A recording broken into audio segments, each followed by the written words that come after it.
Now, speaking of AEW, Tony Khan has responded to Eric Bischoff. If you remember a couple weeks ago, we had that story where Eric Bischoff, I forgot exactly what he said, but he said some shit about AEW. And we did a video on it. It did pretty good. So, Said Dixie's better oh, than. yeah, Dixie.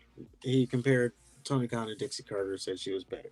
And Well, then he kind and of, after that he said like AEW fucking sucks. Ain't going nowhere. yeah, so he kind of doubled down on it. He was on the Ariel Hawani show. Ariel, he asked him more about that. And he said, they're horrible. There's no hope for them. Nothing's going to turn the company around. There's no light bulb going to go off on anybody's head and realize, oh, this is actually getting people who watch TV. They have no idea what they're doing and they're too stubborn to learn. Hawani, he butted in and he asked Eric Bischoff, well, is there one big story like a NWO story that could turn things around for AEW? And Eric Bischoff said, there's nobody there who knows what a story actually is, so no.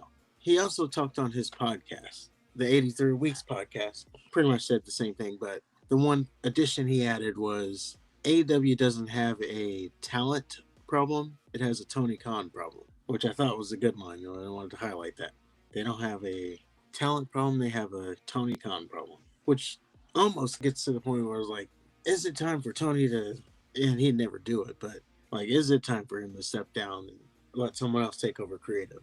Again, he'd probably never do that, but I think the second that Punk allegedly had Tony try to be a boss with the whole Jack Perry shit, and he didn't, I think that would have been the time for him to step down and let somebody who had the balls to do it make those decisions. yeah, it was around that time where it was like, okay.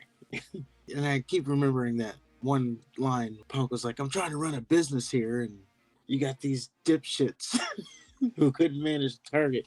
Mm-hmm.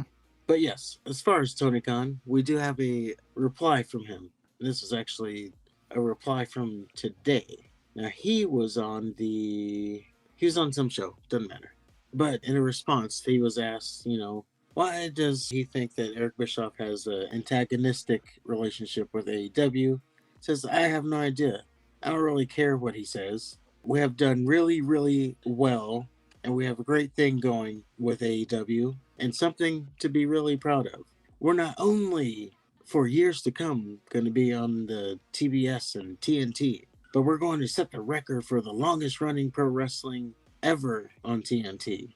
It's pretty amazing because for a company only 5 years old, we've accomplished so much. We set the world record for wrestling ticket sales. Still on that. We're going to go into this new media rights deal starting January 1st. Every week you can watch Dynamite still on TBS, but we're going to be live streaming on Max, which is news to me. I thought they were going to be on Max, so I didn't know they're going to live stream there, which is the top streaming platform, and I think the best streaming platform. Shots fired at Netflix. We're going to have AEW every week, Wednesday and Saturday night on Max, in addition to TNT. It's really important for us because cable is massive for sports and wrestling. TNT and TBS are staples of cable, as Eric himself knows very well. But it's really important for the future also to have a foothold in streaming. And that's where we're going to have AEW on. So what did he say about Bischoff? That was it. And then He doesn't think about I think Bischoff? AEW is doing fantastic. Okay. So he's sucking his own dick.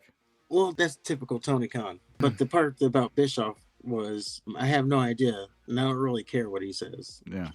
Oh, man, that was a burn. That was worth printing. I know, right? Well, that's how the business goes. He says, I don't care, which obviously is probably a lie. I would think he does care. Like, didn't a couple weeks he spent time caring about a little podcaster? Now you're going to say you don't care what Eric Bischoff says? One of the best minds in wrestling. If Tony Khan wanted to get him on their next pay-per-view, he needs to challenge Eric Bischoff to a fight in the middle of the ring. That'd be interesting. But it has to be that pay-per-view. I don't think Eric Bischoff would do it, though. That's the idea. So you're in like Tampa, Florida. Eric Bischoff, get out here right now, you coward. I'll whoop your ass. Let Tony go mad. Use his platform to just terror into Bischoff and give him 10 minutes. And then at the end of 10 minutes, see, I told you he was a pussy. Yeah, you're a coward. And that's the thing. Like I always say, it's obviously Eric Bischoff. He just knows how to generate interest in whatever himself. Yeah. So the cool thing is to shit on AEW. So And he is focused on that with both barrels. yes, He even posts pictures of Tony Khan on his Twitter feed. he does. He said something else about Tony Khan too. And my thing, and I always go back to like, if someone's shtick is to always shit on something, how can you take their opinion as credible? Well, I think it's a little bit different for Bischoff because as AEW was formulating, Tony Khan was saying how he's not going to make the same stupid mistakes that Bischoff was going to do or did. 5 years later, we can like make a list of all the quote unquote mistakes that Bischoff did that Tony Khan blatantly repeated. Yeah. So Definitely history repeating I think the itself. arrogance is what triggered Bischoff. Tony Khan thought he was going to come in and do it better, having no experience. Yeah. Funny root of it is, it seems like this all started after Eric Bischoff was on AEW one week. They brought him in for something with Chris Jericho. And then, yeah, this seemingly started after that. Huh. It was just funny. Well, maybe there's more to it then. Yeah, but let us know what side you're on that. Interested to see where the comments go.